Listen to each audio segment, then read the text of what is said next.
Olá, meu amigo, olá, minha amiga, tudo bem? Seja bem-vindo a mais um vídeo com Jefferson Noronha.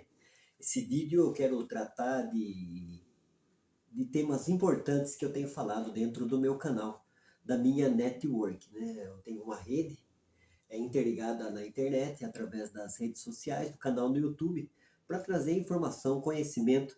Hoje eu vou estar falando a respeito da Bíblia e da segunda lei da termodinâmica. Porque você vai falar, Jefferson, sobre teorias de origem, ciências de origens e também da Bíblia Sagrada, da Palavra de Deus, para ver a qual das teorias de origem se harmoniza mais com a segunda lei da termodinâmica, a segunda lei da termodinâmica que trata a respeito da entropia, né, da degradação, da desordem.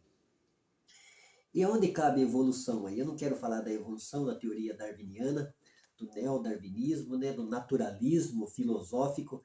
Eu não quero abordar, eu só quero que você pense, meu amigo, você, minha amiga, você que gosta de conhecimento, de aprender sobre as teorias de origem, sobre o conhecimento do homem, o conhecimento de Deus, o conhecimento do universo, sobre cosmologia e cosmogonia. Então essa é uma aula boa, prática, para você aprender, né? Não sei tudo, não sou o dono da verdade, sou apenas um pesquisador e gosto de estar estudando esses temas, né? Relevante do meu ponto de vista, fundamental para quem está pesquisando, buscando a verdade, né? Que modelo das origens se harmoniza melhor com as evidências cosmológicas? Que modelo de origem é o criacionismo ou é o naturalismo? Vamos ver então. O nome do meu vídeo vai se chamar, como eu falei, a Bíblia e a segunda lei da termodinâmica. A segunda lei da termodinâmica afirma que a entropia de um sistema fechado não pode diminuir. Todo sistema deixado por conta própria sempre tende a se mover da ordem para a desordem. Sua energia tende a se transformar em níveis mais baixos de disponibilidade para trabalho, finalmente se tornando totalmente aleatória e indisponível para o trabalho. O autor e cientista Isaac Asimov explicou: o universo está constantemente ficando mais desordenado. Tudo o que temos a fazer é nada, e tudo se deteriora, colapsa, quebra, se desgasta por si só. E é disso que trata a segunda lei.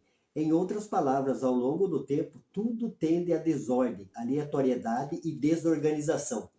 A evolução naturalista exige que todo o sistema físico, do nível atômico para cima, seja o resultado de um processo de montagem espontânea e cada vez mais complexo e bem ordenado.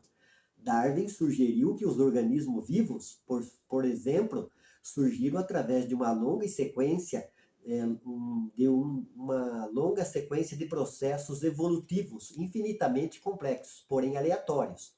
Se a Terra fosse um sistema inteiramente fechado, tal progressão estaria em total violação da segunda lei da termodinâmica. É importante notar, no entanto, que o nosso planeta não é fechado em termos de termodinâmica, principalmente devido ao fato de receber energia do Sol, onde conceitos como a evolução naturalista entram em conflito com a segunda lei da termodinâmica, e é uma visão geral e de larga escala. A tendência, de acordo com essa lei da física, que é a entropia, esteja aumentando e, portanto, os processos naturais devem estar em colapso, não se acumulando ou evoluindo para algo mais complicado. Você vê que só na leitura aqui já está refutando a teoria da evolução, né? Comparando ela com a segunda lei da termodinâmica. A observação simples confirma empiricamente a verdade da segunda lei da termodinâmica. A tinta de uma casa se quebra e descasca, a poeira se acumula, a própria casa cai em ruínas se medidas preventivas não forem tomadas. Coisas vivas que morrem apodrecem e se decompõem. Podemos ver os resultados da segunda lei da termodinâmica diante dos nossos olhos todos os dias. Então não tem como escapar da entropia, não tem como escapar da entropia, é a segunda lei da termodinâmica, né? Mas os evolucionistas, os ateus, falam que é só para sistema fechado. Então não decompõe, não estraga, não degrada, né? Não deteriora. Então coloque, deixe uma cadeira sua no tempo, sol e chuva, deixe o seu carro no sol e na chuva, coloque roupas no varal e deixe as suas roupas no varal tomando sol e chuva para ver se elas ficam novas. Então vamos largar de ser tendencioso, querer se agarrar numa coisa que não existe, querer confrontar, sair da lógica. Não existe saída lógica. Nós sabemos que tudo que tem ordem parte para a desordem. Essa é a maior lei, de acordo com o que o Norman Geisler vai falar. Eu vou ler daqui a pouco no livro dele, Fundamentos Inabaláveis. Qual é a maior lei da ciência? É a segunda lei da termodinâmica, é a entropia. Nós vemos isso todo dia e sentimos, né? Eu queria ler na Bíblia aqui em Isaías, capítulo 51, versículo 6, e também Hebreus, capítulo 1, versículo 10 ao 12, porque eu falei que o nome do meu vídeo é a Bíblia, a segunda lei da termodinâmica, e qual é, né, as ciências de origem, teorias de origem, que harmoniza mais com a segunda lei. Nós sabemos que é o criacionismo bíblico, né? E nós sabemos também que nós que somos teístas, cristãos, acreditamos num Deus antes da criação, né? Um Deus transcendental, né? Fora da sua criação, como está escrito em Colossenses, no capítulo 1, onde o Senhor Jesus falou que ele é antes, o apóstolo Paulo falou, né? Que Jesus é antes de todas as coisas e todas as coisas foram feitas por ele. Então, o que existe, que nós vemos, que o naturalismo propaga, que é tudo que existe, é espaço, tempo e matéria, então nós vemos que o Deus ao qual nós acreditamos que ele está fora, né, da criação, ele criou, ele trouxe à existência todas as coisas que está criado. Então ele é uma pessoa eterna, né? Os ateus acreditam no que o universo é estático e eterno. Nós teístas e criacionistas acreditamos que existe uma pessoa eterna, que é fonte de tudo que está criado, tanto no universo como na vida. Marque os textos aí que eu vou dar para você. Tem muitos textos, poderia dar vários textos, mas eu vou ler somente Isaías, capítulo 51, versículo 6, que diz assim: levantai os olhos para o céu e olhai para a terra de baixo, porque os céus desaparecerão como a fumaça, e a terra se envelhecerá como uma veste, e os seus moradores morrerão como mosquitos. Mas a minha salvação durará para sempre, e a minha justiça não será quebrantada. Então esse texto aqui fala de Deus como pessoa eterna, né? Que a degradação, a entropia não atinge, ele não atinge nada que está na eternidade, que é atemporal, mas ele está falando de tudo que está criado, né? Os céus e a terra. Os céus desaparecerão como a fumaça e a terra se envelhecerá, né? Isaías, já aqui no Velho Testamento, falando a respeito da segunda lei da termodinâmica, da entropia. O outro texto para você marcar é Hebreus, capítulo 1, versículo 10 ao 12. É isso mesmo, né? Versículo 1, capítulo 1, versículo 10 ao 12. Vou ler aqui na NVI, na Bíblia NVI, que diz assim: e tu, Senhor, no princípio fundaste a terra, e os céus são obras das tuas mãos. Eles perecerão, mas tu permanecerás, e todos eles, como roupa, envelhecerão, e como um manto os enrolarás, e como uma veste se mudarão. Mas tu é o mesmo, e os teus anos não acabarão. Deus está falando aqui, segundo alguns escritores, é o apóstolo Paulo, né? No Novo Testamento, em Hebreus, está falando, está com o mesmo pensamento de Isaías, falando de um Deus eterno, de uma pessoa eterna, de um Criador, né, atemporal, fora da criação, e está falando daquilo que é criado, céu e terra, tão se degradando, né, tão se desorganizando. Então, a Bíblia ela anda de mãos dadas com a ciência laica, com a ciência verdadeira. Muito pelo contrário, até ela está mais na frente. Muitas coisas que a ciência está descobrindo, está descobrindo, a Bíblia já falava muito antes da ciência conhecer. Então, esses dois textos, marque aí para você ver na sua casa, para você conferir a Bíblia falando, né? No Velho Testamento, Isaías 51, 6, e Hebreus capítulo 1, versículo 10 ao 12, falando de uma pessoa eterna, de um Deus criador, e falando daquilo que ele criou, que está sofrendo a desorganização, a entropia. Então a gente precisa ler, precisa entender, não é porque eu não gosto de uma tese, né? A gente que está aí pesquisando na área de pesquisa, eu não gosto da tese Deus, mas o que é verdade, o que é fato, é fato. Temos que fazer, que nem Platão falou, seguir as evidências.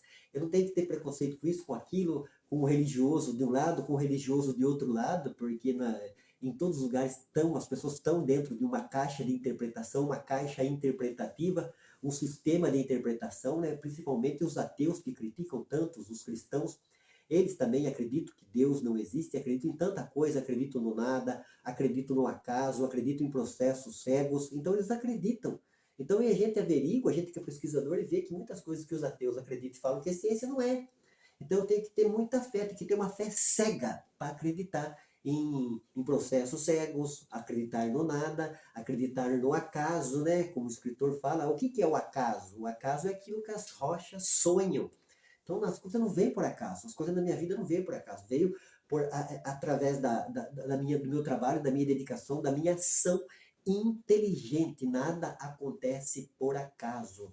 O planeta foi criado com intenção de um Criador que teve a intenção de criar céus e terra. Eu vou ler o livro Fundamentos Inabaláveis aqui, do apologista Norman Geisler, ele que já morreu, né, mas deixou um legado de muitos livros bons, livros qual eu tenho usado nas minhas pesquisas, nos meus estudos. Um deles é o Fundamentos Inabaláveis. Eu estou com ele aqui, eu vou ler a respeito da qual é a principal lei da ciência. Qual é a principal lei da ciência? Todos e tudo estão envelhecendo e ficando cada vez mais deteriorados. Vemos que isso é uma verdade universal. Consequentemente, as pessoas morrem, os carros enferrujam, os edifícios caem, as paisagens sofrem erosão e nossos recursos naturais se exaurem gradativamente, independente de quanto tentemos. Nunca seremos capazes de reverter este processo e trazer de volta as coisas ao seu estado organizado e não corrompido. As coisas e os sistemas estão constantemente se decompondo e se movendo na direção de um estado de maior desorganização. Podemos consertar os carros, pintar as casas, refazer o pavimento das rodovias, mas sempre haverá uma força contrária em funcionamento, desfazendo persistentemente o que fazemos. Essa tendência à deterioração é a consequência da segunda lei universal da física, conhecida como a segunda lei da termodinâmica. Nós vemos então que aquilo que está escrito na palavra de Deus, que mesmo não reputando como conhecimento acadêmico, né, os cientistas, os pesquisadores, harmoniza muito mais com aquilo que nós estamos observando. Deixa eu ler aqui em outra página também. Os cosmólogos reconhecem que algum dia não haverá mais energia disponível no universo para o seu próprio funcionamento.